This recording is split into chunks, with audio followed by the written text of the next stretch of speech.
I can tell you, I've seen in my little walk with God, I've seen people rise to notoriety and crash down like an aircraft. You know why? Because they got to a position where they decided to take the place of God. And there, you see, when you become great, there's a place for honor. Don't get me wrong. There's a place for honor. But when God begins to use you, please hear this as a prophetic caution. I have taught you, this should be your position the higher you rise. This is it. You don't fall when you are like this. Now.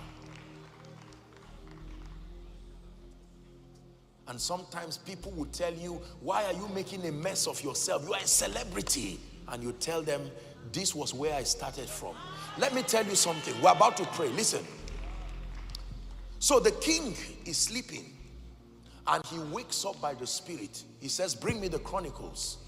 And then they check where Mordecai saved him.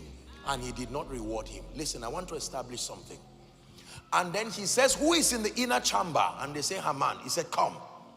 He says, what should be done to a man who the king delights to honor? And Mordecai, thinking it was him, he proposed out of his lust. He said, number one, let him wear the king's robe. Number two, let him ride upon the king's horse. Number three, let him have a clarion call across the land.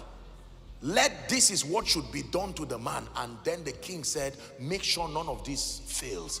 Do it to Mordecai, and you be the one who spearheads the shouting. Listen, now that's not where I'm going to. So Mordecai wore the king's robe, listen, rode on the king's horse, enjoyed the king's honor. But here's the lesson. When he was done, the Bible says Mordecai returned back to the gate. How do you return back to the gate? Haven't worn the king's robe? If I were Mordecai, I would begin to think, could it be that there is prophecy on me to be king? When you wear the king's robe, remember the king is still alive.